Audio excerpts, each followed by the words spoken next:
For over 15 years, the New Zealand government has been systematically dropping massive amounts of food, laced with a cruel and universally toxic poison, into its forest ecosystems. Enough poison every year to kill the entire population of New Zealand 4 times over. No other country is doing or ever has done anything remotely similar on such a scale.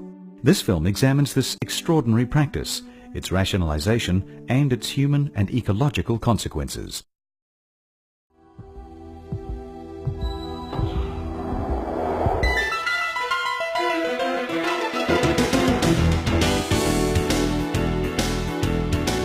New Zealand is a tourist mecca, visually spectacular, a photographer's paradise.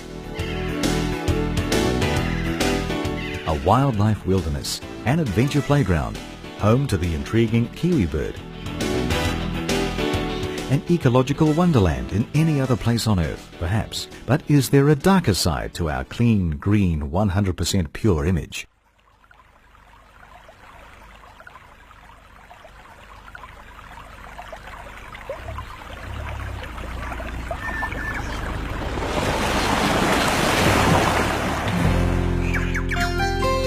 I suppose our upbringing was somewhat unusual. We were raised in the backcountry of the central North Island, the Urewera National Park. Our father was a commercial hunter. His occupation for 30-odd years involved hunting wild deer and carrying them out on his back. There was no money paid until the complete carcass in one piece was delivered to the meat buyers. Life for our mother, raising 5 kids in the wilderness, was a lonely and trying existence. However, she stuck it out and endured the primitive lifestyle for which we are all forever grateful. We were happy kids with lots of exciting activities to pursue. Of course, life in the bush was just one big wild adventure. Over the years, our passion for the outdoors and wildlife only grew stronger. Most of our time in the bush these days is spent on still photography and videography. As time went by, we, like many others, grew more and more concerned at the ever-increasing use of 1080 poison in New Zealand. 1080 is used to control introduced possums and other wild animals. We also found that the wider community are largely oblivious to what's going on. So what is 1080 poison? 1080 is an alias for monofluoroacetate, a chemical. It blocks a particular step in the Krebs cycle, which is essential for the metabolism of oxygen in every cell of every animal. It kills everything that breathes air, everything from earthworms to elephants, including native birds. The World Health Organization classifies 1080 as extremely hazardous. Most countries ban it outright. 2 forms of poison bait are used in aerial operations in New Zealand. The cereal pellets constitute carbohydrate and protein and are laced with poison. The second form of bait is carrot pieces. Carrots are delivered to the operation site in their complete raw form. They are then processed on site into chunks. The carrots are then applied with poison and a green-coloured dye. The poison carrots are then loaded into the hoppers and flown by helicopter or fixed wing to the treatment area for broadcasting.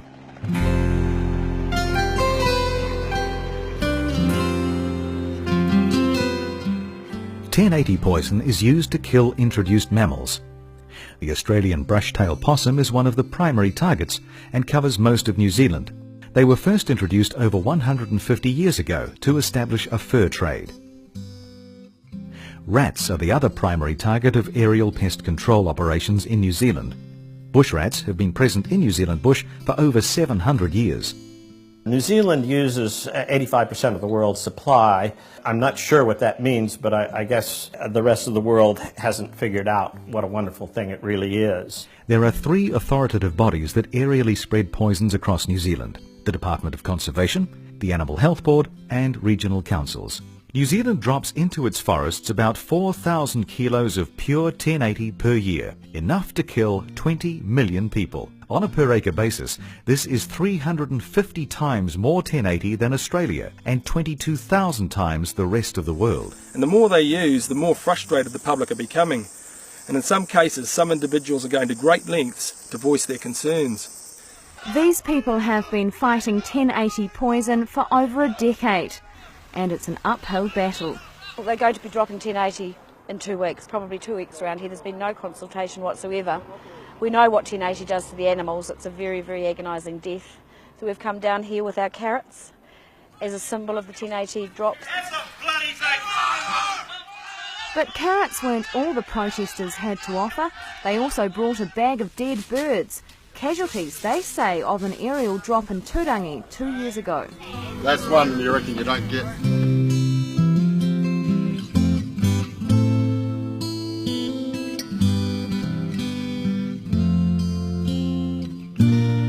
Apart from all the reasons not to use this stuff, they just blatantly ignore the most profoundly obvious of all, just how cruel this stuff is and how long it takes to kill an animal. One horse was actually found in the paddock, dead up against the pine trees. It obviously been thrashing around for quite some time, had a lot of mucus, it almost looked like its lungs had blown out of its face. Another horse was also found in that same paddock under a pine tree, and of course the fourth horse to die was Bullet, and she died in the paddock behind us in town. They don't want to eat, they lose all body coordination, they actually have trouble even standing. The veins in their bodies basically pop out all over the place. Their gums go completely white like a shock. You can see that the animals are so distressed, there is absolutely nothing that you can do to help them.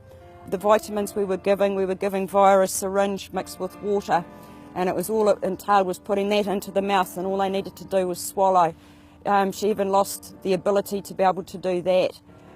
But 3 days of watching her agonise and get worse and worse to still come to that horrible demise. There's more animals than possums and dogs that become affected by it and will die horribly from it. On the Friday there was an aerial drop of 1080 along the ridge line. On the Sunday I had quite a frantic call from my mother telling me that the red cow was dead, and then she came back and found her daughter and brought her up, and she wasn't well. The first cow died on the Sunday, and then on the Monday I called at 8 o'clock or 9 o'clock to have that cow autopsied, and I also had the second sick cow up here in the yards. She'd gone from being reasonably bad to bloody terrible. She couldn't stand, she was fighting to kind of keep herself together, so I stayed out of the yard and stayed on the outside, and then I called my brother to get the rifle.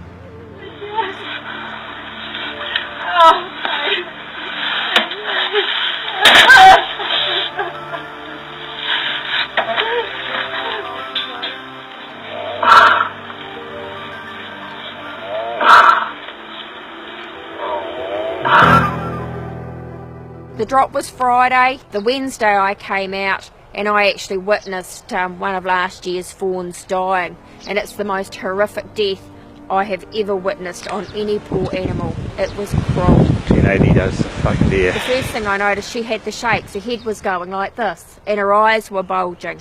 Eventually she was staggering around, she went down.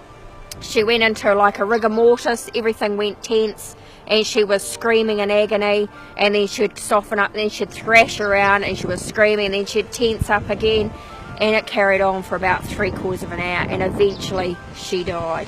But that had been a long time coming. That was the last stages of her life, and it was hideous.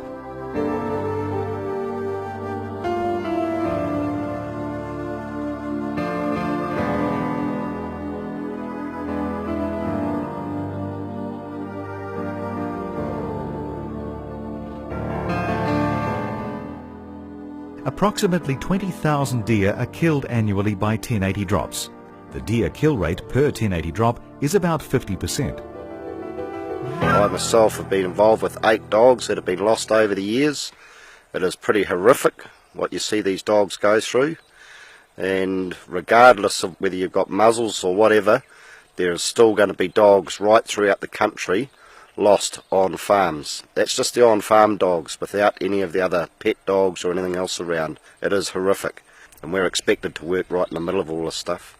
Once the signs of poisoning start, they become hyperactive and run and snap and bite. They lose control of their bowels and their bladder.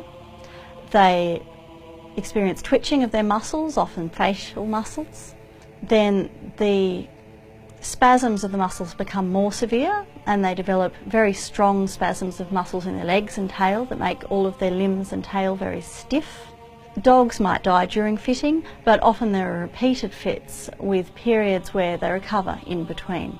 There's a 2-hour period of symptoms before they die.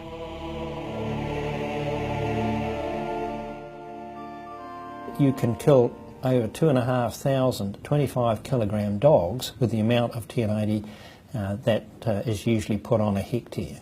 2,500 dogs. 1080 is not a humane poison, and despite people's claims that it is humane, we now recognise that that's not the case. It's not good enough to pretend to ourselves that it's humane and keep on doing the same old thing that we've been doing for years. There's no excuse to keep on using a poison that is not humane and that we know is not humane.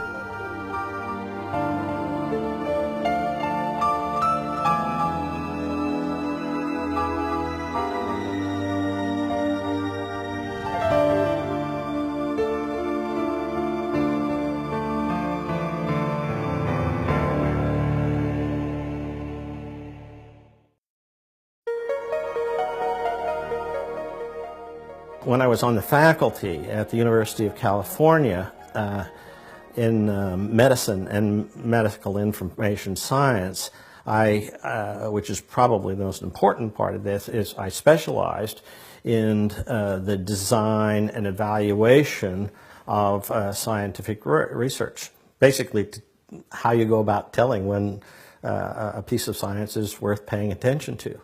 So in a way, we were perhaps uniquely qualified to undertake this project. And we spent almost 6 months going through the scientific literature and writing a 100-page, fully referenced, highly detailed appraisal of what the scientists actually showed about the benefits and harm being done by this extraordinary practice. The study that we did resulted in some results that were really hard for us to believe, and they were shocking and they were actually disturbing because the Department of Conservation is supposed to engender trust, and yet what we found was that they had badly violated the public's trust. DOC's research states that most New Zealand forest-dwelling birds are vulnerable to 1080 poison, either by eating baits directly or through secondary poisoning. The evidence is overwhelming that aerial 1080 is killing tens of thousands, maybe hundreds of thousands of birds. The species involved are extensive. They include the robins, the tomtits, the weka, the moorpork, the kea. The list goes on and on. We compiled the numbers on this based on DOC's own evidence, the documented cases where they looked at populations after 1080 drops and either had well-documented counts or radio-tagged birds. This is a small percentage of the drops, but you can put these data together and come to some fairly firm conclusions. Those conclusions are devastating. They're profoundly disturbing. The numbers vary from 3% to 30% of populations, depending on species, per drop. And these drops are happening every 2 to 3 years. You'd call this decimation, except that the word decimation means killing only 1 in 10. 1 in 10 would be a good day for the tomtits, as they generally seem to hit about 30%. 1 in 10 would be a good day for keas, as the evidence indicates that they're killing almost 25% there. So decimation is not the appropriate word to describe what DOC is doing to these native species. The situation could be worse. If you look at the 95% confidence intervals, it could be as much as from 20 to 50% of the species we know about, and many species just haven't been studied at all. When pushed into a corner, they admit that birds do die, but they defend the practice by saying that the populations are made up because of decreased predation by feral mammals. Now, that would be good. If they had evidence that that were the case, then I would say what they're doing is, at least with regard to the birds, the particular species, is a perfectly rational thing to do. but they have no evidence that the birds make up their populations. They have no evidence of benefit to any native species. No competent scientific study shows a benefit to any species of native birds. So DOC's rationalization on this is propaganda. I'm glad I'm not the one that has to defend this carnage. In 2008, someone in the Department of Conservation leaked an internal report to the Dominion Post. This internal report acknowledged the death of 7 of 17 keas on the Fox Glacier due to aerial 1080 poisoning. The feathered fools of New Zealand's forests and mountains are falling victim to the very poison that's supposed to protect them. 7 West Coast kea have died since May. 6 of them had ingested recently dropped 1080 poison. We've combined that with the numbers from the other tagged kea and have calculated the estimated death rate per drop for keas.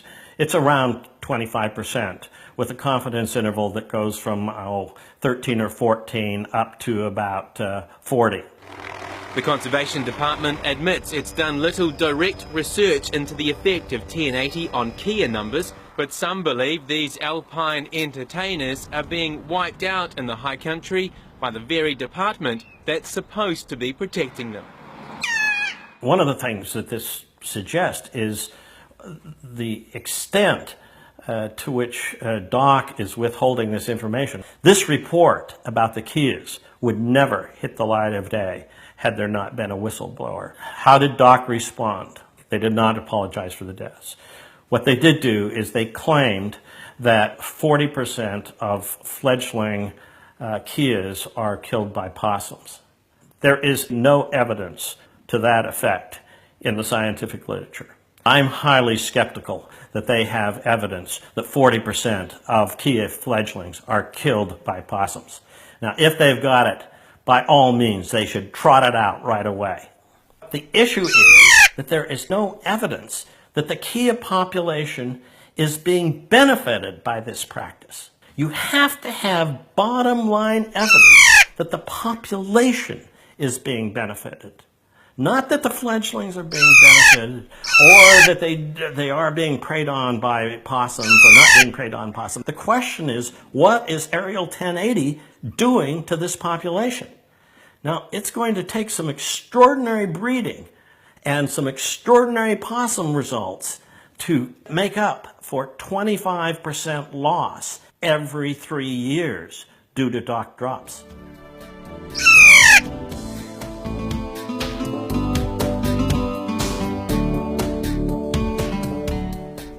Weka are endemic to New Zealand and are part of the rail family. Weka are opportunists and scavengers. They eat insects, bush fruit, rats and mice and carrion. Everybody's been led to believe that 1080 doesn't kill weka, but while I was tramping the Copeland Valley I picked up a weka on the side of the track. So I carted it out, gave it to the Department of Conservation and Fox Glacier to be autopsied. And the end result was that it was found to have been killed by 1080.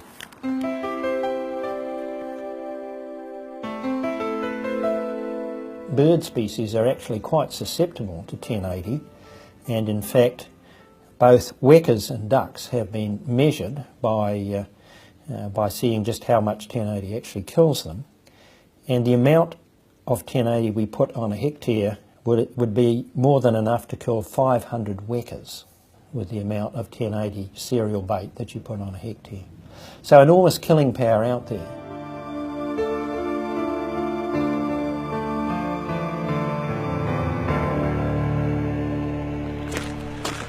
Okay, here's a great example of how our wild creatures and birds are being slaughtered by 1080. Here's a dead possum, possibly poisoned, that the wekas are coming along and devouring in great amounts.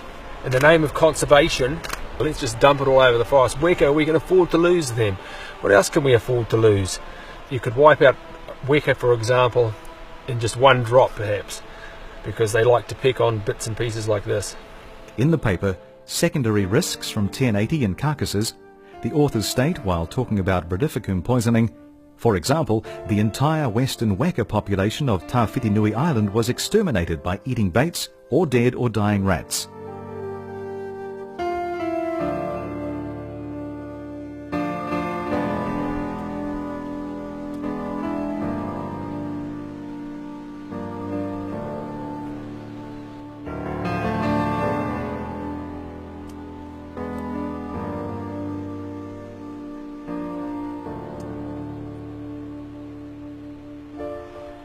It's not only the baits we have to be concerned about in the forest, but this particular drop took place 4 months ago. Now the cool-off period used to be 3 months. I think they've just increased it to 6 months in a lot of areas, but this particular carcass here is still fairly intact, and I dare say that in another couple of months there'll still be some of it left, and it's still toxic for that whole period. Now if a dog or any other creature, a bird starts pecking at it, anything like that, I dare say they're going to suffer the same fate.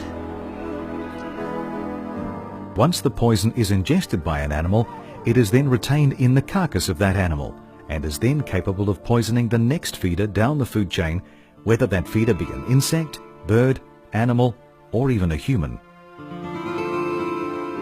In areas where there's been repeated aerial drops, we've noticed an obvious reduction in moorpork, our only native owl. So I've decided to go and visit one of New Zealand's leading experts on moorpork to see what he's got to say. I've seen huge effects, and I don't mean small, but huge effects of 1080 upon the moorpork. They do take hold of anything. They're scavengers. Anything that's small. We feed the owls out in the bush on mice. In fact, I've found dead rats, and I've even found a dead small baby stoat in an owl hide. If there's no 1080 drops, or before 1080 drops started, I might get 3 or 4 birds handed in a year. Once the 1080s drop started, can be 16 or 17 times. And so my concern is, because the owl takes so long to reproduce numbers, we could see the end of the species in certain areas of our country. Another danger facing the bird life in New Zealand is that what they're feeding their young may be poisonous and even killing their offspring. Now it doesn't just stop with the carrion, it could be insects or even the larger birds taking whole baits back to the nest.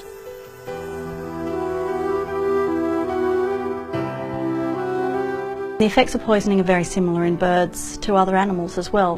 When birds are poisoned, they become quiet, they ruffle up their feathers, they drool and have difficulty breathing, they become clumsy and uncoordinated, they start to have twitching of their muscles and convulsions where their limbs become very stiff and their backs curve back, and then they have fits and they die. How long it takes a bird to die from 1080 is going to depend on the individual bird. One bird will differ from another. It's going to depend on how much poison they ate as well. So it's very hard to predict exactly how long a bird would have symptoms for. But in general, it's fair to say that a poisoned bird will have symptoms of 1080 poisoning for somewhere between hours and days.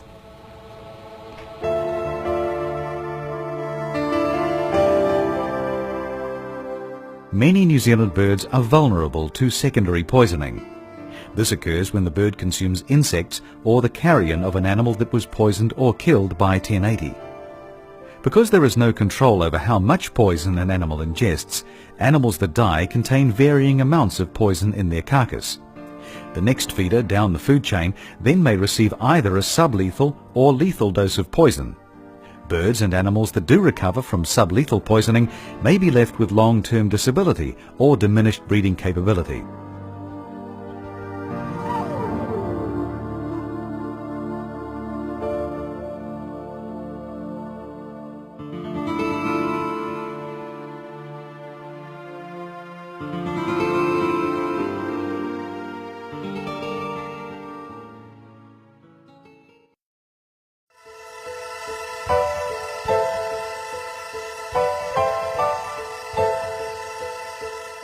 You take the robin study. It went on for 3 years, and what they showed was that a substantial portion of the robins died as a consequence of this. However, this being one of the few studies that looked at all 3 variables, death, fledgling success, and population success, no change in the population.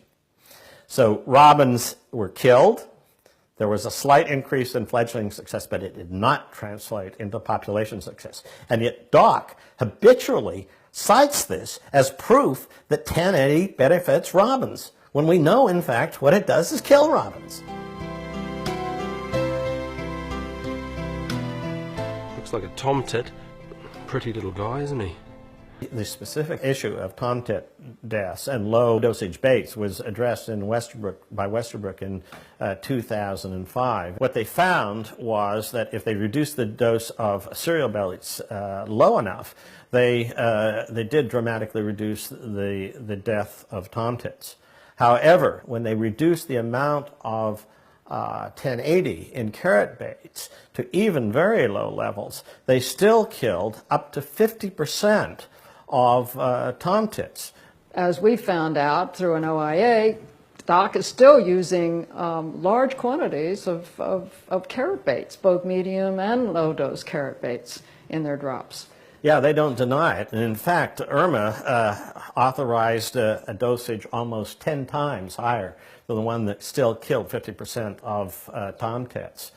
In addition to all that, we have a report from a Doc scientist, Claire Veltman, in which she concluded that the low bait strategy was not working. She did comment, however, that they presume that the deaths were compensated by increased breeding success, and eventually the tomtits made it up. There's no proof of that. And they referred to the robin study.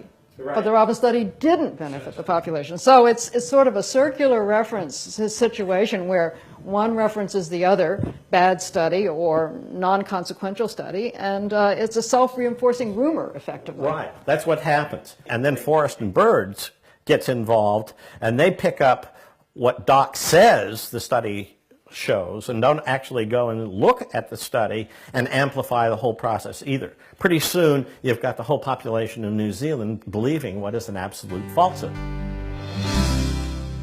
Consider, for example, the 2003 Whirinaki Forest study in which they looked at caribou, the wood pigeon, and kaka. As usual, the elements of good scientific research design were missing. They studied fledgling success, but even then, they actually combined the results from the control and the study group, and that was the only thing they reported. They went on in the abstract section to claim that the study had worked. Not because they had shown that it worked, but because it had been shown to work at Motato in 2004. In that study, they looked at a total of 12 species of both native and feral birds.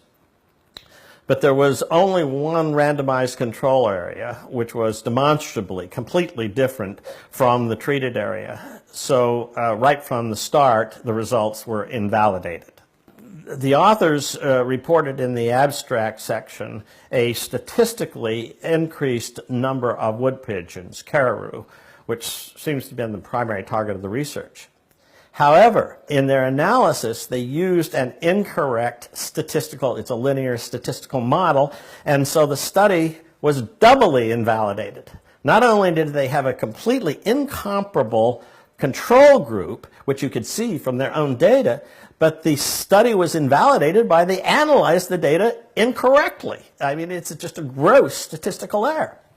But even so, it's instructive to look at how they reported what have to be called spurious results. What they reported in the abstract section of that paper was that the caribou population benefited from the use of aerial 1080.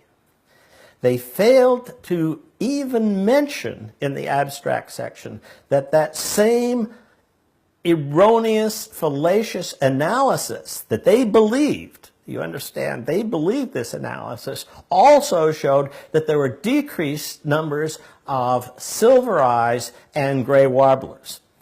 Now, it's hard to imagine how you can choose one native species and say that was an important find that aerial 1080 increased that, but it decreased the others. Well, of course, none of this is very meaningful because there's so many flaws in the study. We reanalyzed their data and we were unable to show much value in it at all. But the one thing that absolutely did stand out was that mynah birds' population had increased relative pre and post and study to control areas by 400%. In other words, the big benefiter in that study was mynah birds. This is consistent with the observation that feral species of birds may be doing at least as much harm to native species by displacing them from their ecological niches. DOC is doing absolutely nothing about the feral birds.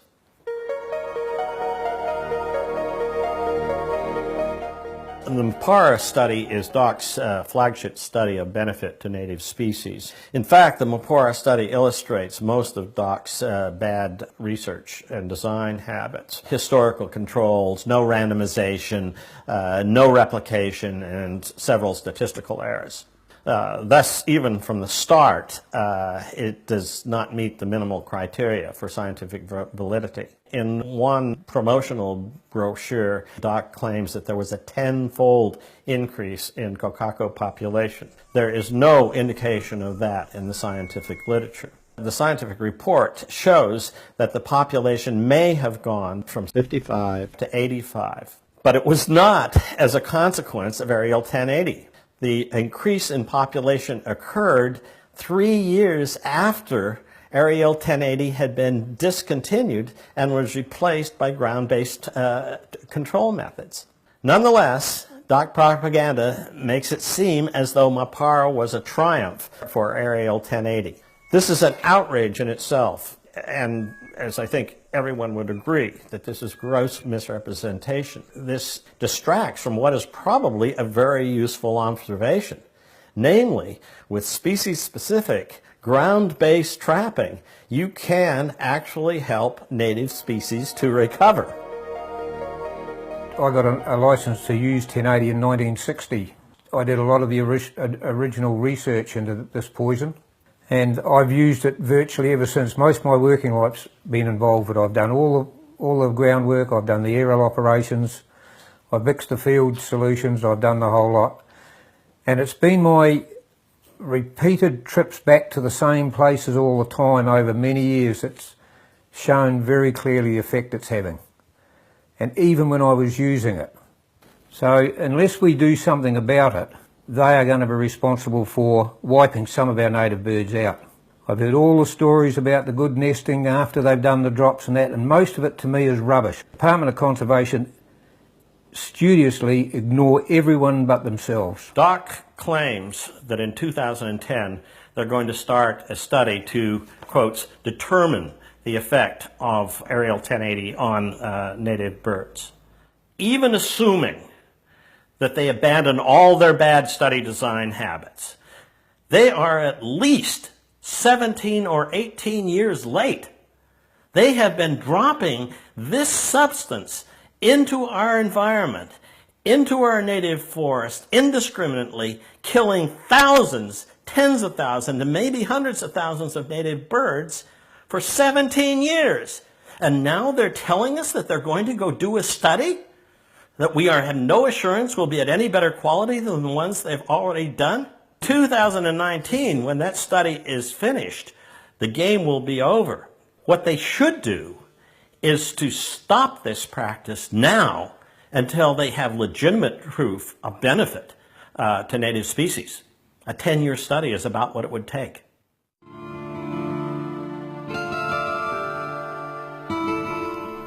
.1080 was originally developed as an insecticide. However, researchers soon discovered that it killed practically every insect that ate it. DOC commissioned a study by their premier invertebrate scientist, Mike Meads, to determine what the effect of Aerial 1080 drops was on invertebrate populations. Now, we all know what invertebrates are. They're the insects, the spiders, the bugs, the worms, everything that doesn't have a backbone. As you're probably aware, these are essential creatures in any environment. They're responsible for decomposing leaf litter. They're responsible for breaking down animal carcasses. Bugs are the backbone of the environment. What the Mead study showed was that about 50%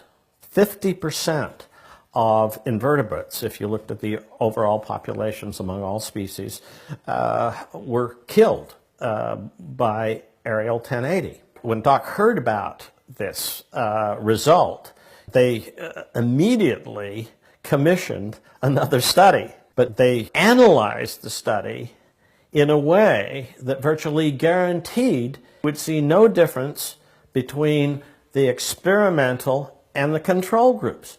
When you fail to detect a difference, what you say is, well, we didn't detect a difference. You don't say it isn't true. You say we didn't detect a difference between the experimental and control. Maybe we have to do the study again. Meads was essentially forced out of his job at DSIR. Back in 1994, when I did my report, I suggested that we need long-term monitoring because we were just fiddling around, not really knowing what was killing what by what rate. Everybody agreed, long-term monitoring, yes, we must have long-term monitoring. It's now 2008, 14 years after I gave that recommendation. Not one piece of long-term monitoring has been entered into at all. And so we are left with this virtual certainty, or at least strong suspicion, that a very important element of our forest ecosystems are being systematically poisoned every 3 years. We discovered dust and fragments were enough to blow across an area and kill invertebrates down on the ground months afterwards. Has any studies been done on this? Not a one. I mean, Doc to this day continues to assert what amounts to an oxymoron, that somehow an insecticide, a substance invented as an insecticide, does not kill insects.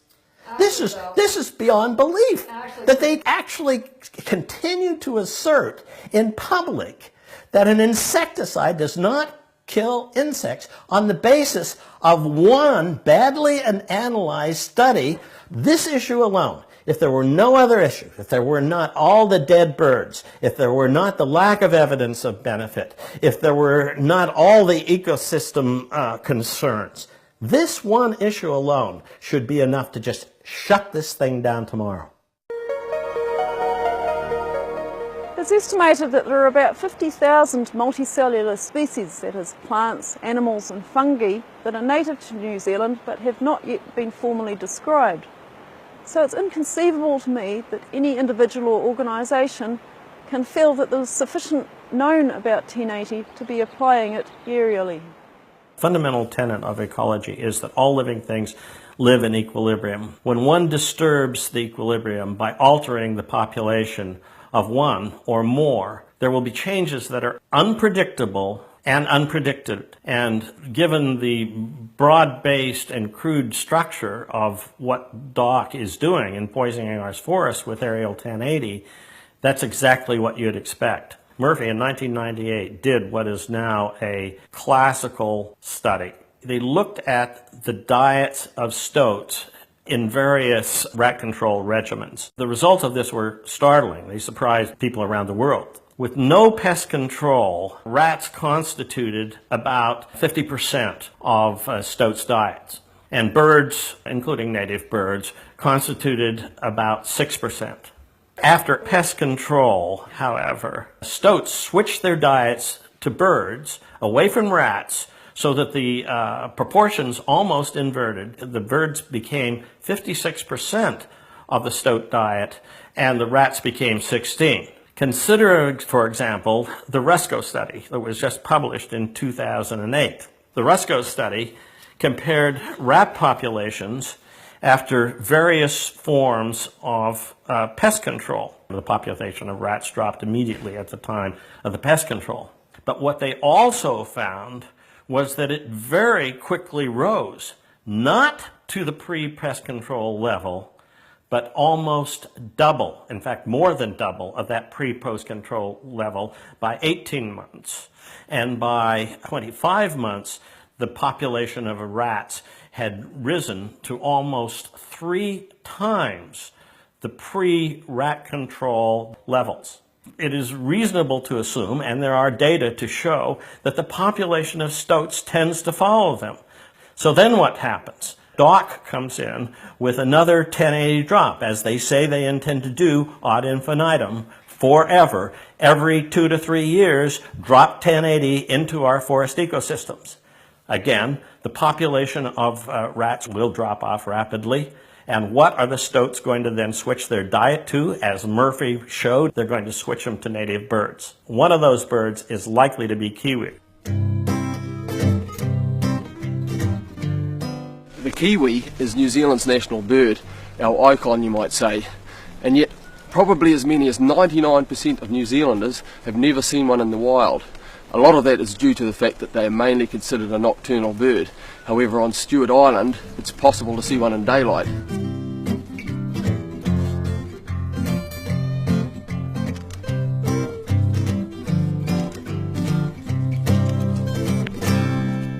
Take the kiwi who's running around on the forest floor feeding, and he's got a long bill and he's got his whiskers up on the top end and what have you. He penetrates the soil, and this is the kiwi's main feeding action, is to penetrate the soil and go for all the invertebrates that it can reach. If it's soft, it doesn't matter what colour it is, if it's soft and edible, it's gone for if the kiwi gets his beak on it.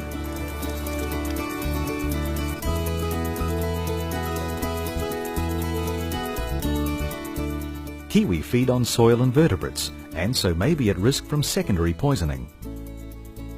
Al Morrison made a statement on public radio that we had the choice of either having 1080 and kiwis or no kiwis. Now, that's a completely absurd statement. There's not even one stitch of evidence linking kiwi survival to the use of aerial 1080. And yet the director of DOC apparently believes that that's true. Some native species are more vulnerable because they are longer lived, and one example would be like the kiwi that might live for several decades. Then obviously they're being exposed to the toxin many times in their lifetime. Kiwi are at risk from poison operations because they are known to have eaten cereal-based baits.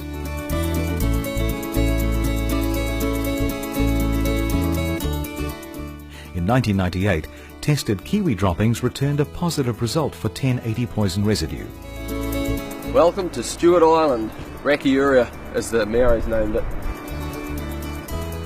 Talks are underway by the Department of Conservation to eradicate Stewart Island of mammal pests. One of the poisons considered for the job is similar to the one which recently killed 70 endangered native bats in the North Island. To eradicate pests from offshore islands, a poison known as brodifacoum is often used aerially. If it is known that a species has eaten cereal-based baits containing brodifacoum, that information is included in this report to indicate that the species may eat cereal-based 1080 baits. These are the results of a small number of the native birds killed in poisoning operations that have been recovered and tested and have returned a positive result for brodifacoum poison residues. Kiwi are highlighted. Brodifacoum baits look like 1080 baits, so birds and other animals do not distinguish between the type of poison contained in the baits. Most birds killed in poisoning operations are never recovered. Kiwi chicks are more liable to feed on novel food items. With a short bill, chicks are restricted to feeding on surface-dwelling invertebrates. Where kiwi chicks are present, they are exposed to poison baits and contaminated food sources in all aerial operations. We've seen footage of kiwis pecking around amongst the stones, eating little kura, baby eels, the little worms and the little native snails.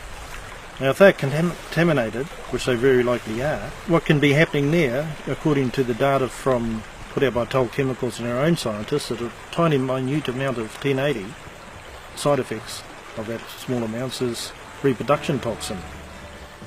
New Zealand has 2 species of freshwater crayfish, Because they inhabit the small waterways that are poisoned in aerial poison operations, they are unavoidably contaminated, as are many other water-dwelling organisms. Kaura find 1080 pellets irresistible and will fight quite violently and persistently for them. These crustaceans provide an important food source for larger fish, eels and other native birds and waterfowl species.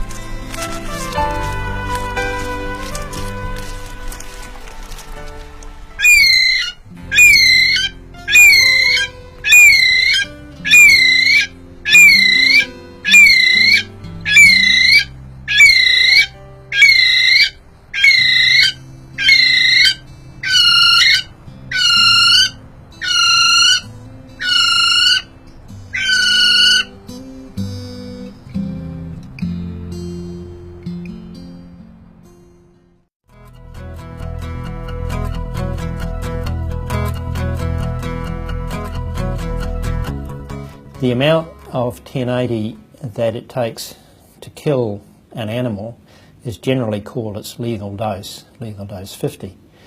And if you look at deer, deer are quite susceptible to 1080. It would kill over 100 deer per hectare, and generally you only have a tenth of a deer per hectare. It's usually only 1 to 10 deer per square kilometre, which is 100 hectares.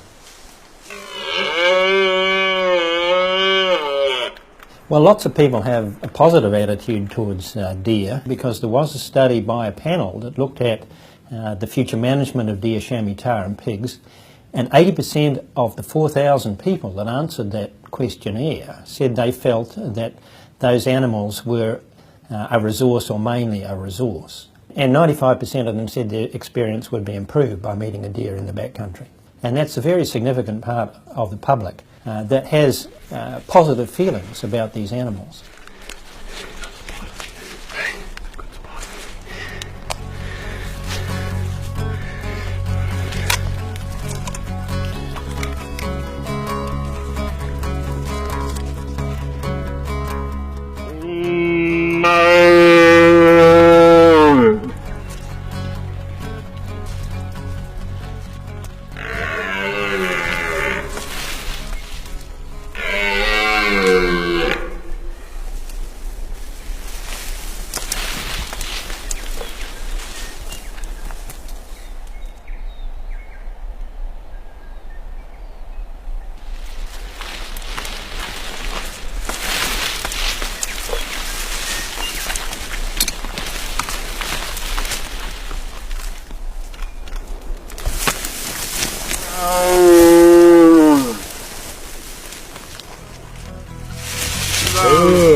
There's a significant industry involved in the recreational hunting of deer, and it's a traditional New Zealand recreation that goes back over 100 years.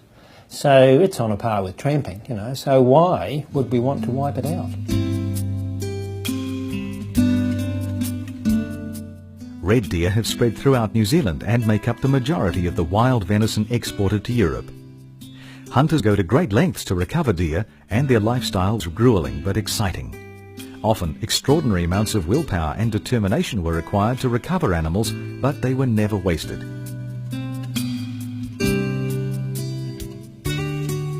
The wild venison industry first started in the 1960s and grew rapidly. Initially, deer numbers were high, but after many years of hunting pressure, numbers reduced dramatically and remain low in most places to this day.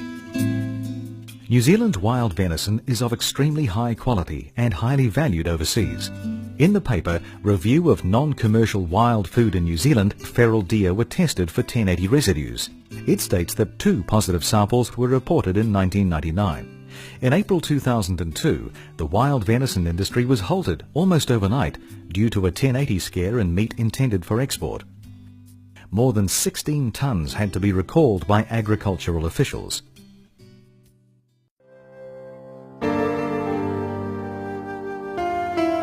When animals are poisoned by 1080, they can take many hours to die, and so can travel long distances from where they were initially poisoned. In some cases, they can travel out of treated areas and into areas that never had 1080 applied. Look at that, right on the track. A young hind, by the look of it. That really disgusts me. What are we supposed to do with this now? You call the people responsible and ask them to clean that up for you, because this is, it's private property, and the signs everywhere say you can't touch animals that have died. So therefore, what do we do with this? The United States manufacturer's label clearly states that carcasses of animals poisoned by 1080 must be picked up and burned or buried deeply. Keep out of any body of water. It is a violation of state and federal law to use this product in a manner inconsistent with its labelling of the compound 1080. In New Zealand, carcasses of all animals killed by 1080 are left to decompose where they die, be that on land or in water.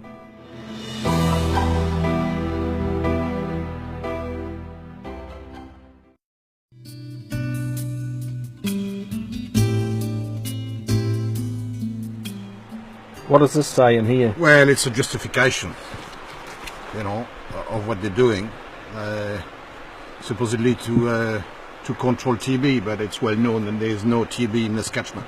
We had to supply 10 pig heads to the council last year. There was absolutely no evidence of TB.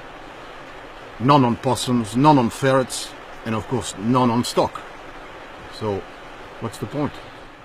The whole subject of TB control was attacked by a Treasury paper called Coughing Up for TB Control. The root cause of the problem is not the presence of possums, but rather their infection with TB, as is clear from areas like Taranaki, which have possums but are still TB free. And this suggests that TB was spread by transport on the back of trucks with infected animals. To date, our little operation has harvested and processed around about 350 tonnes of possum, and that equates to at least 300,000 possums. All those possums that have come through the factory, we've had not one showing any signs of tuberculosis, not one.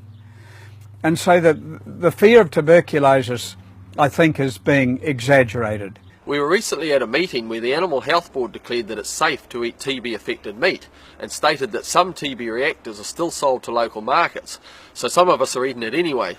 On the other hand, under no circumstances should any animal suspected of 1080 poisoning be eaten.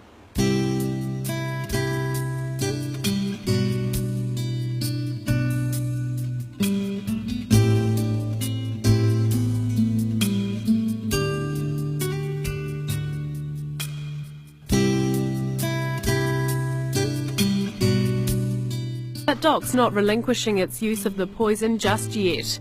We must continue with business as usual. This is a battle we're fighting on a daily basis. We need to monitor more so we know, we're better armed to adapt our management, but we can't afford to do nothing.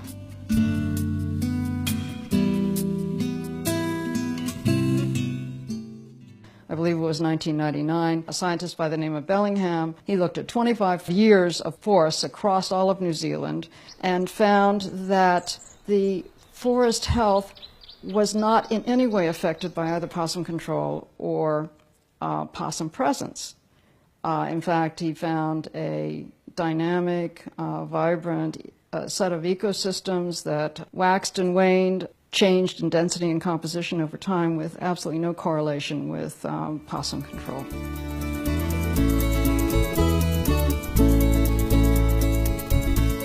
Little evidence of predation by possums on vertebrates is obtained from analysis of gut contents of possums.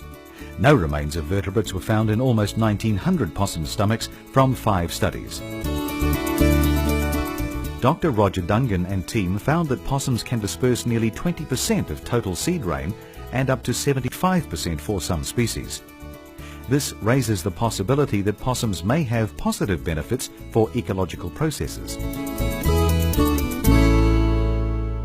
The increment of cost per hectare to control with ground-based bait stations as opposed to aerial 1080 was approximately 20% of the total cost.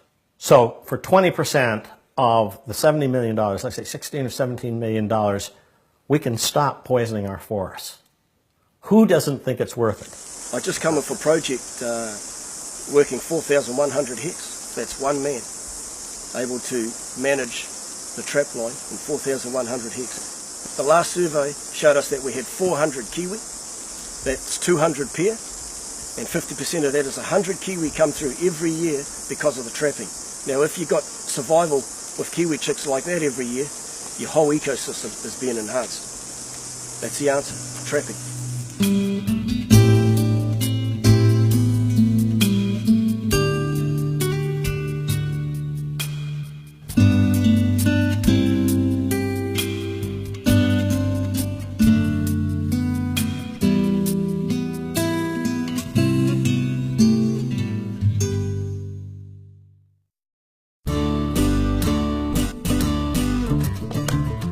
For years we've been led to believe that 1080 doesn't kill native wildlife, doesn't get into waterways and doesn't kill insects. Of course now it's been proven that not only does it kill native wildlife, get into waterways and kill insects, it's also uptaken by plants. Now in fact in one study they even found, being a systemic poison, that it killed the aphids living on the plants. So I was part of a small group that did some research on 1080 regarding rongoa plants. The study showed that plants took in 1080. We conducted a trial on puha, which is collected out in the field all the time by Māori, and the tests tested positive that puha does take up 1080 like any other plant. There's several types of puha. It just grows wild out in the bush anywhere. And people go and collect them to eat.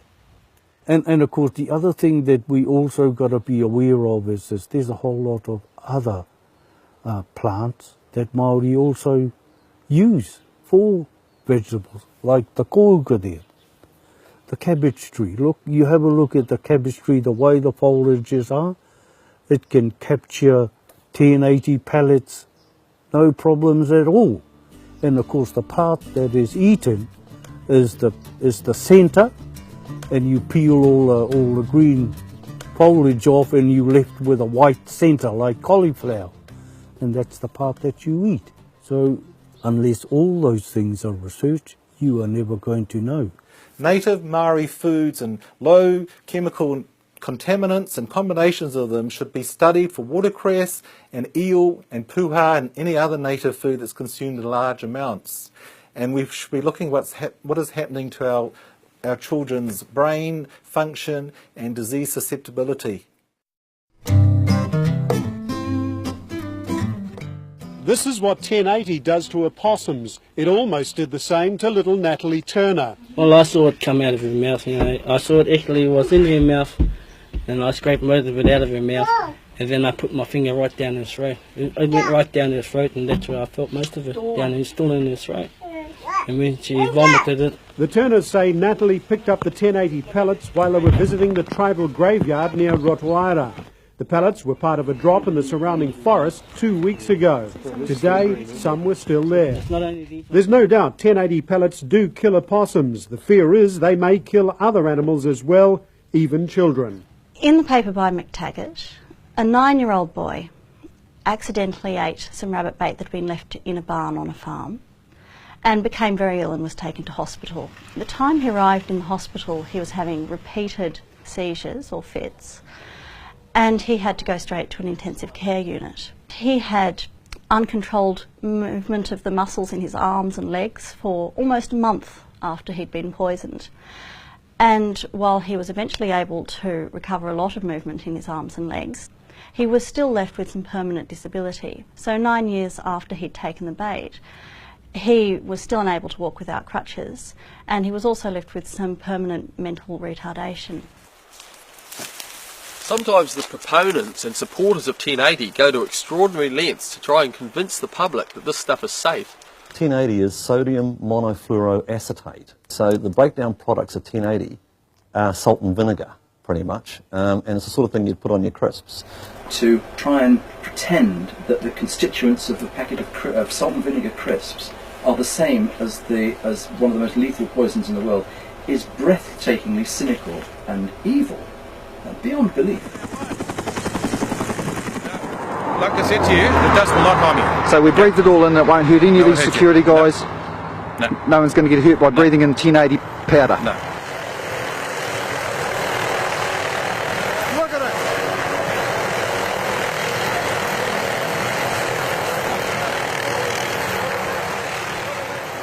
So the 1080 dust that we're all breathing in here won't hurt us? If you can prove that it does, come talk to me.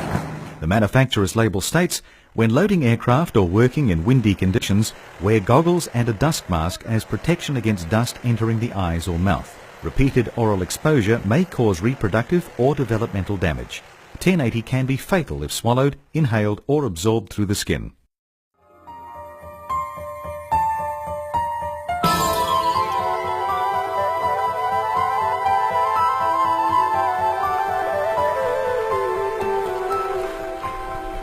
Streams like this one have 1080 drop directly into them, as flight charts reveal.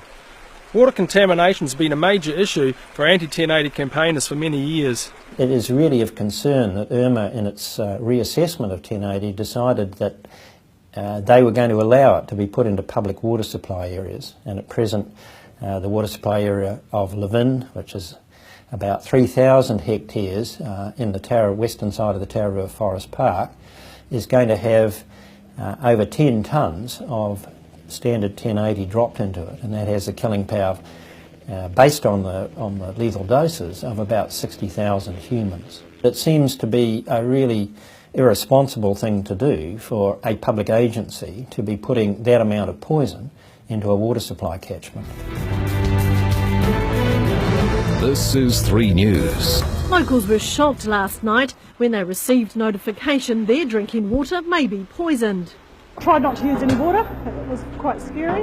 A little bit worrying, so I didn't use my water all night. The council was forced to dump nearly 10 million litres of treated water from one of its 2 reservoirs last night after someone broke in, climbed down and left 1080 pallets on a control panel. Frankly, I think they're bloody idiots. Anyone who threatens to pollute a town water system or poison the town water system needs hanging. Local police say they will charge the culprits. It's a serious threat to the community because it is a poison and it is our main water supply and it's been treated as such. And so this is another double standard. Here we have authorities dumping 10 million litres of water because of a hint of 1080, and rightfully so. These things are treated very seriously. However, the very same authorities are dumping thousands of tonnes of poison all across our forests and into rural water catchment areas, and everything's meant to be okay. The point is, people don't want 1080 in their water supplies, no matter how safe they tell us it is.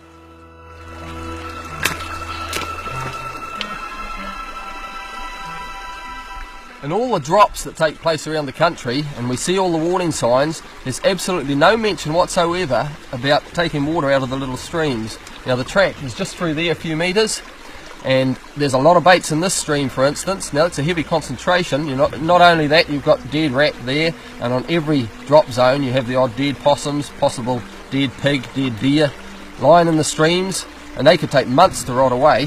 I mean, surely people should be told about the possibilities of contamination in the streams. They should at least have a choice of whether they want to drink the water or not, but they're not even told. Another thing that's quite concerning is the fact that all of these areas, while the drop happens from start to finish, they're totally open to the public. Some tourists going into the drop zone, if you like, on the road. There's a carrot, poison carrot. There's a couple of bits there, but there's a big chunk here. It's been crushed by cars.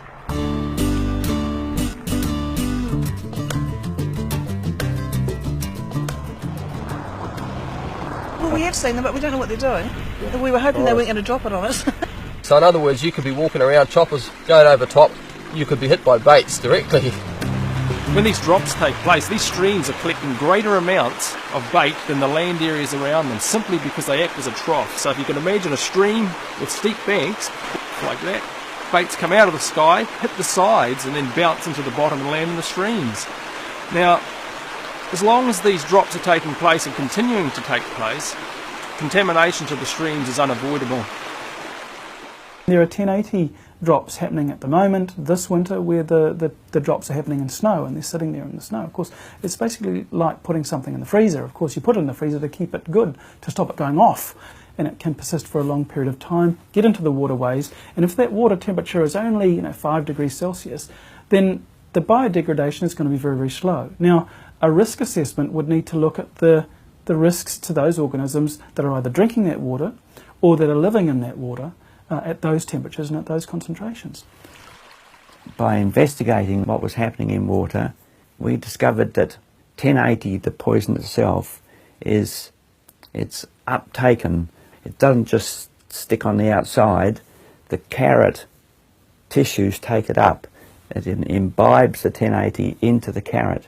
This happens in the water, any dead leaves, any vegetation, the animal life itself, any small animal life there too, also takes up the 1080. The animal life, of course, is often killed. It's taken up by these plants, by the kura, by the mayfly that was under a rock just there, any of the animal life, whether it be trout or whatever. That's where your 1080 remains while they tell you that your waterway is completely clear. The 1080 problem here, I believe, is, especially in these small streams, is highly concentrated. The crayfish eat the 1080 pellets. The eels eat the kura. The eels eat dead and dying fish and animals that fall into the stream. Contamination there.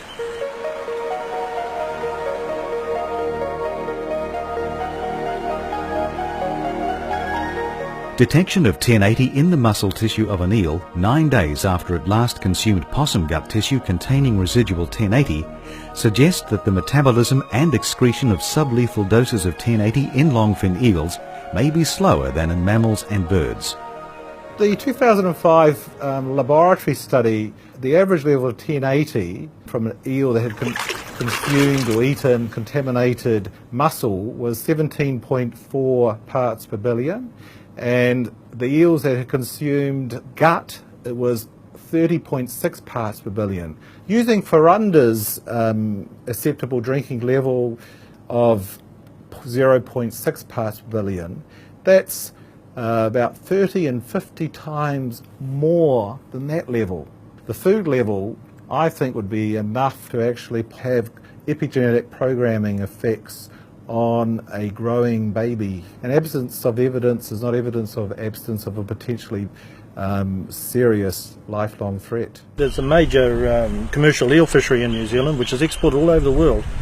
High quality product that leaves the country, but the potential for having that contaminated, especially this time of the year, the summer time of the year, when the eels are migrating. Like I said before, it's not a matter of if they pick up the contamination overseas, it's when. The New Zealand Food Safety Authority was asked whether they test eels destined for human consumption and export for 1080 residues. This is their reply.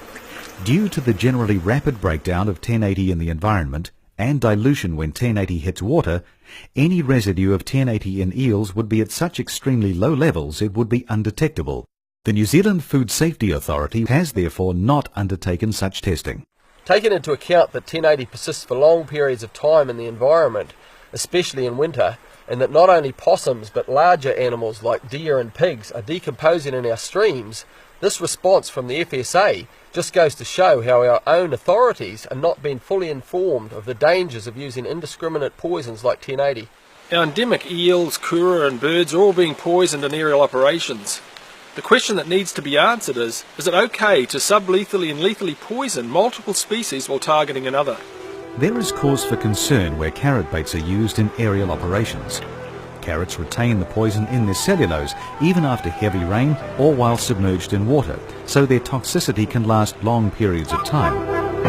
I'm pretty sure carrot floats. Pretty sure it floats. So what will happen is the carrots that land in the water get drift down and end up in a little eddy somewhere. Let's have a look. Here, over here. This stream, as with most New Zealand streams, runs directly through a farm, and these baits can travel long distances down waterways and end up well away from where they were originally dropped, potentially coming in contact with animals they are not intended for.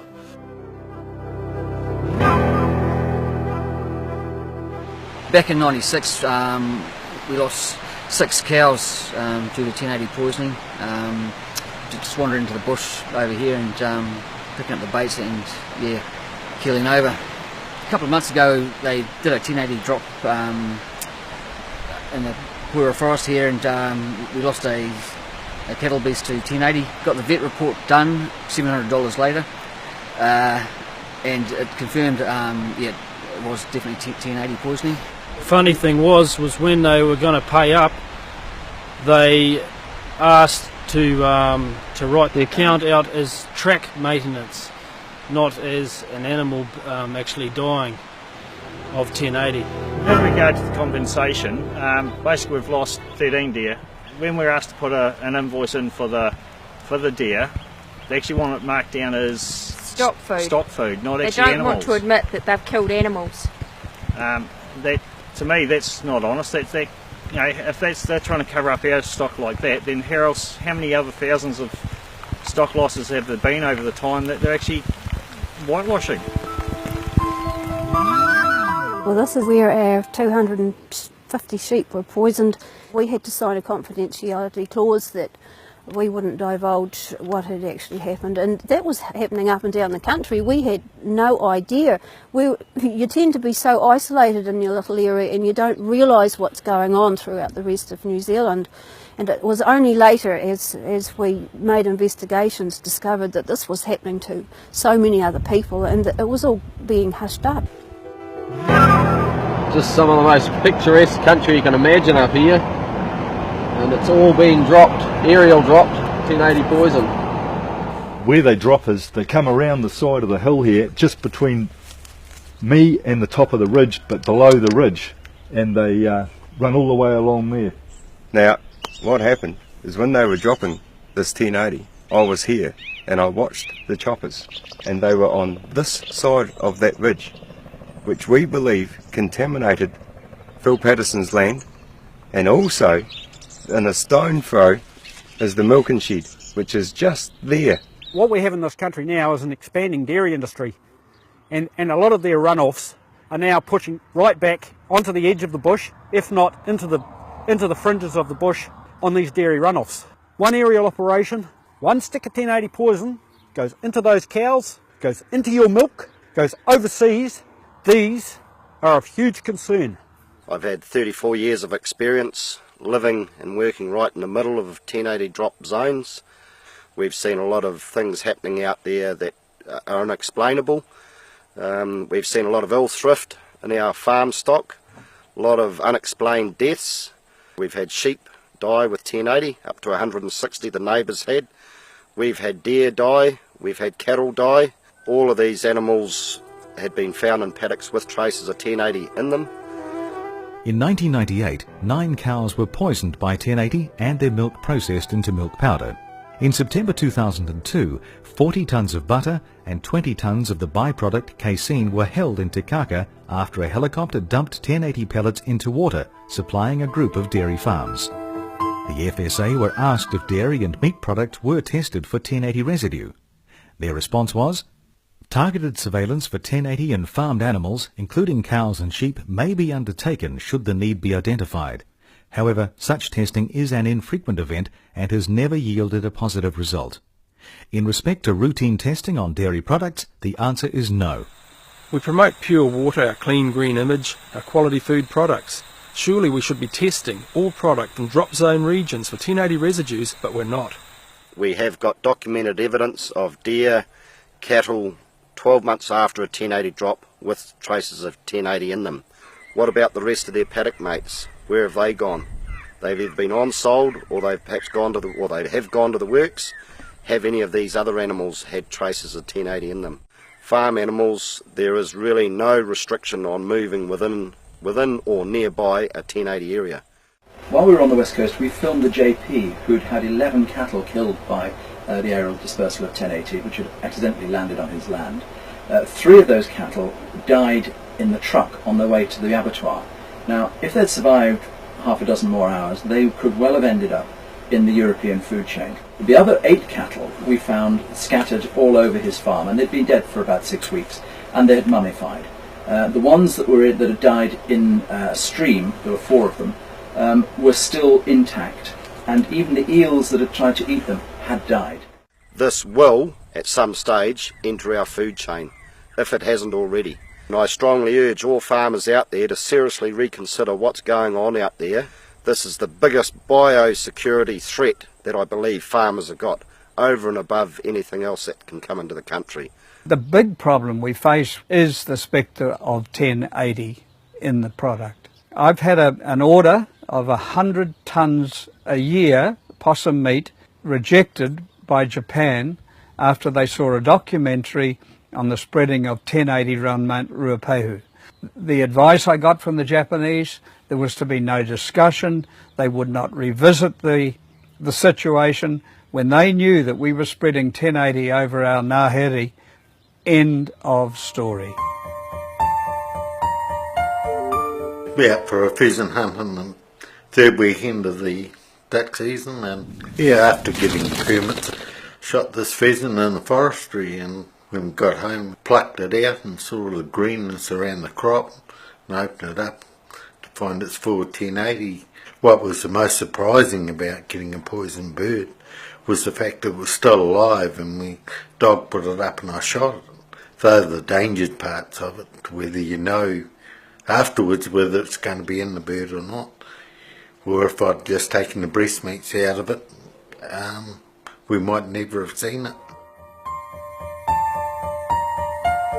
The Department of Conservation and the Animal Health Board are quick to dismiss people's concerns by pointing out that the chances of acute poisoning from drinking contaminated water or contaminated food products is low, and most of us would agree.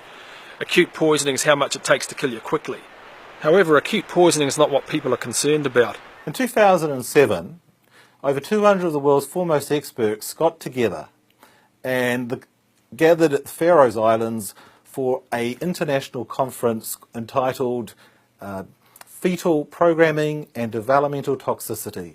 And basically they said it was a wake-up call for regulatory bodies to look at those age groups which are most vulnerable to chemical environmental exposures, which can actually affect them in those growing periods, the periods where there are critical windows of much harm being done in the womb, fetuses, embryos, newborns, and how an exposure here in this early time of life can lead to great harm and susceptibility to disease years or decades later. People claim that 1080 has been studied to death. Well, it's absolutely not true. It hasn't been studied to death. It's been very well studied in certain areas of its toxicology. But it's been very poorly studied in other areas. And some of these other areas are really important. And one of those is hormone disruption. We know that hormone disruptors can be effective in parts per trillion, way even below parts per billion. And 1 part per trillion would be the same as if you're making a gin and tonic. It'd be 1 drop of gin, and you'd have to then have 660 milk tankers full of tonic to dilute it to 1 part per trillion. And parts per trillion are enough to disrupt hormone systems. It would take 10,000 lakes the size of Taupo to dilute the annual drop of 1080 into New Zealand's forests to 4 parts per trillion. So where are the cancer-causing or carcinogenicity studies? There aren't any. Where are the reproductive studies, particularly focusing on female eggs? There aren't any. Where are the developmental studies, early exposures to brain, immune system? There aren't any. Where are the long-term chronic exposure studies looking at mitochondrial DNA content and mutation rates? There aren't any. There's a lot of doubts about the substance. It's dangerous. Interestingly, with the studies that have been done on hormone disruption of 1080, the one that's been used by the Ministry of Health to set the safety standard in New Zealand was one of these studies which was like going through Wellington Harbour with a net with a mesh size as big as a house, because it only looked for gross morphological defects. Looking at the design of that experiment, I would conclude that it's not possible to come to any conclusion about the hormone disrupting capabilities of that toxin using that design, because it's just fundamentally flawed. Now, in fact, the design that was used for that experiment, I wouldn't even pass that research in an undergrad level of environmental studies at Victoria University, because it just wouldn't stack up. In December 2008, the Ministry of Health released the following statement. Studies show that 1080 can cause fetal skeletal malformation, cardiomyopathy, damage to the heart muscle, and testicular effects, reduction in sperm count in animals. To date, there are no known epidemiological studies that have been carried out in relation to 1080 and potential adverse health effects on humans. I think the question we have to ask is, who do we value? Do we value pregnant females and their unborn children, if it's a human, or their unborn birds, if it's a bird, or whatever? I mean, if we value these things, and if we're concerned about them, then we need to have a close look.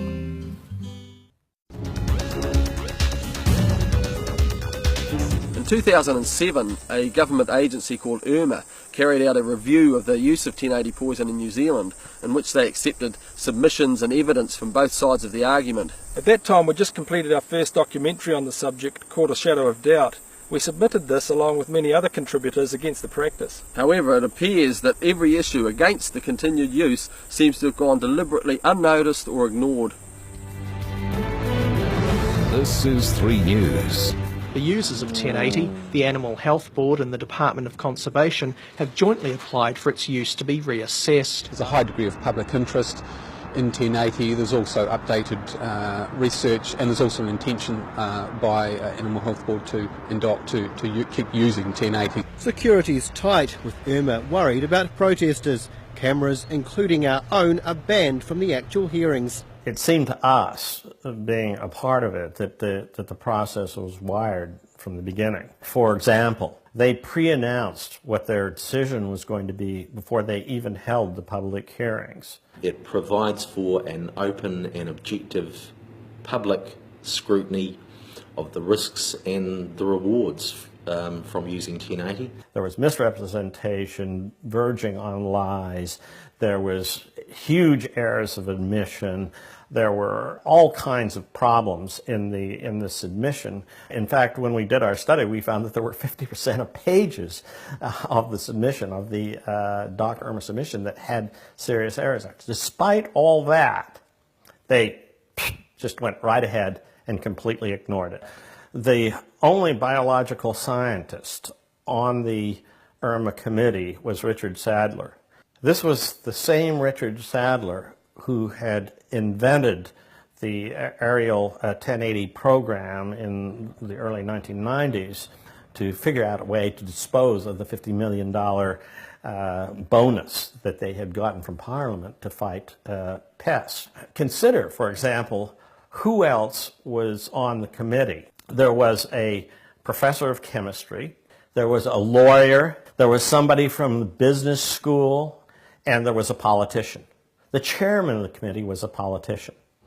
And unfortunately, as the aerial drops, that also posed the biggest problems. Rob Furlong, the CEO of IRMA, was an ex-employee of DOC. And in addition to that, DOC partially funds IRMA. So what you've got here is this incredibly incestuous relationship. There was absolutely no way that you're going to come out with an honest appraisal. In our view, the IRMA process was a sham. What needs to be done is pretty clear. You need an independent scientific review, not one fox working in the hen house.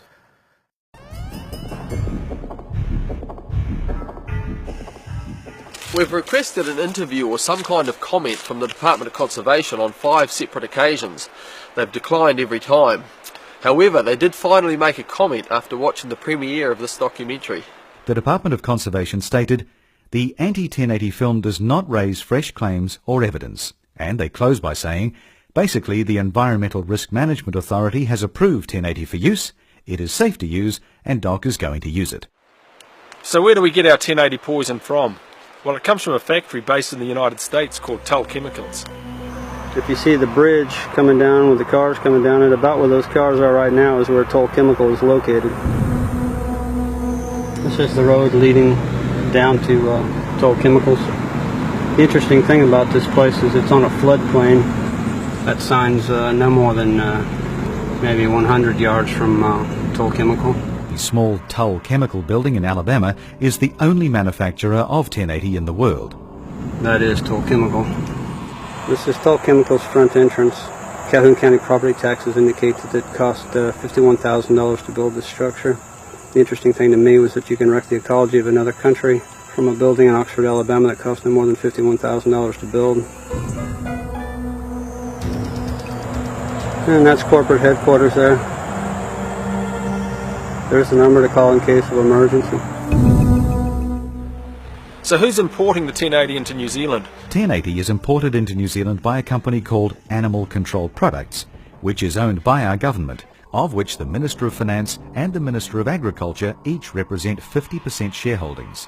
You know, there's a lot of contractors, a lot of government workers who are in a job because of the application and the management of 1080, and you know, here they are fiercely defending it in the face of all of these reasons not to use it.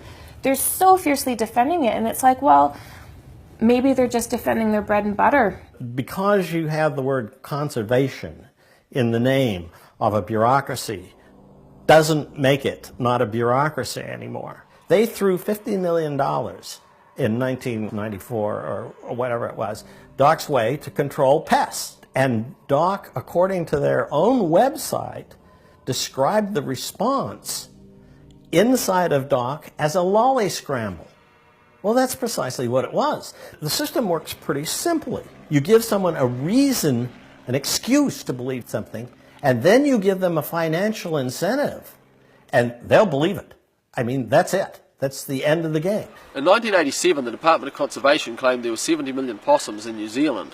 Now, DOC and AHB state that after each aerial 1080 drop, they can reach up to 95% kill rate.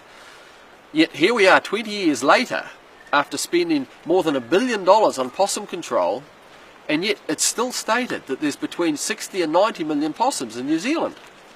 Now, if that's the case, they've done absolutely nothing to reduce numbers. You see, the possum's just a hyped-up, demonised thing to keep a $100 million a year pest management industry running.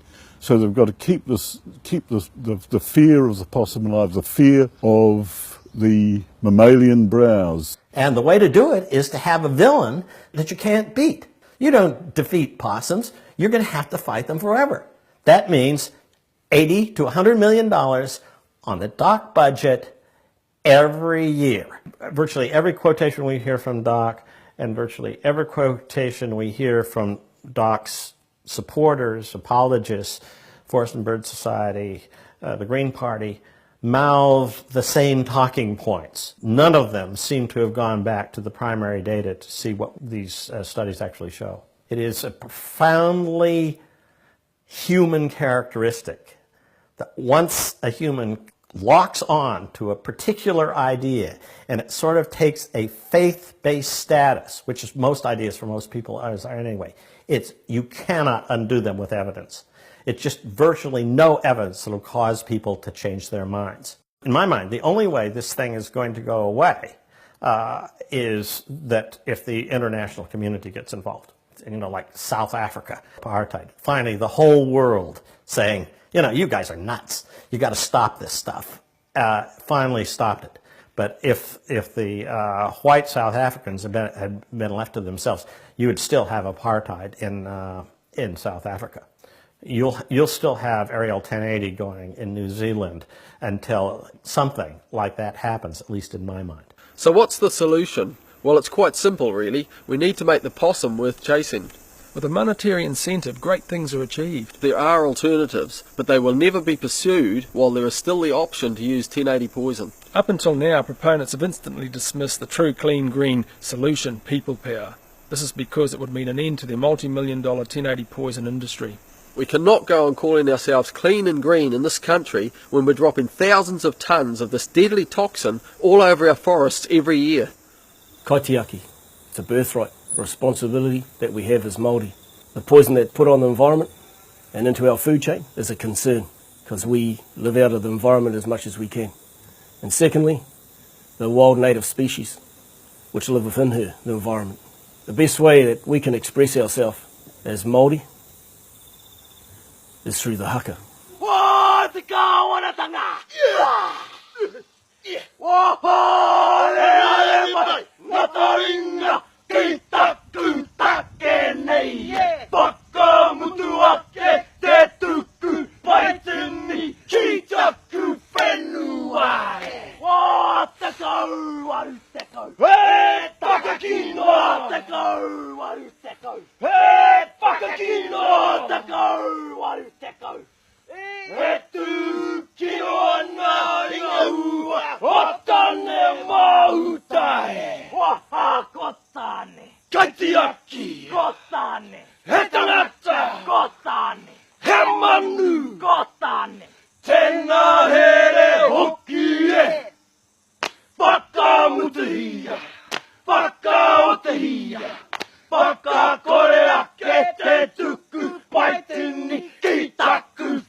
Since Irma approved the continued use of aerial 1080 in New Zealand, the quantities released into our environment have increased. We drop over 4 tonnes of pure 1080 every year into our forests and national parks. We inflict suffering and death upon thousands of wild and domestic animals, native and non-native, and all this takes place conveniently concealed behind the walls of our forests. Miles Nakahara, the Forest and Wildlife Branch Manager on the island of Hawaii, when discussing our 1080 practice here in New Zealand, stated, "You will lose the very thing you are trying to save." This documentary is dedicated to Mike Meads, who put scientific truth and his beloved invertebrates ahead of his career by standing up against aerial 1080 when no one else would.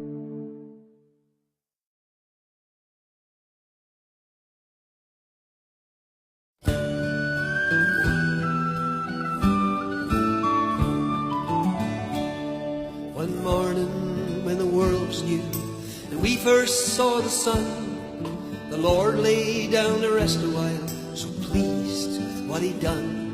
And of all the creatures that were made, he loved humankind the best. And so he placed into our hands the fate of all the rest. And all these things I give to you to keep and to protect, from the greatest of the big blue whale to the tiniest insect, to rule with love and kindness, the weak, the wild, the strong, and treat my creatures gently, only you know right from wrong. But man was so conceited that he couldn't see the worth of all the other creatures who roam this lovely earth. One by one we hunted them for food and sport and greed, and one by one they disappeared, each species and each breed. And all these things I give to you to keep and to protect, from the greatest of the big blue whale to the tiniest insect, to rule with love and kindness, the weak, the wild, the strong, and treat my creatures gently, only you know right from wrong. After many years had passed, the Lord came back to see the earth and his creations that he'd left so fine and free. Ah, but where are all my silver streams, the forest dark and green? It was only dust and desert for humankind to be. And all these things I give to you to keep and to protect, from the greatest of the big blue whale to the tiniest insect, to rule with love and kindness, the weak, the wild, the strong, and treat my creatures gently, only you know right from wrong. Where are all my animals, the hippo and the whale, and the fish that filled the oceans before your ship set sail? the lion and the tiger, and the elephant so tall. Oh, I left you as the keeper, do you not recall? And all these things I gave to you to keep and to protect, from the greatest of the big blue whale to the tiniest insect, to rule with love and kindness, the weak, the wild, the strong, and treat my creatures gently, only you know right from wrong. I treat my creatures gently, only you know right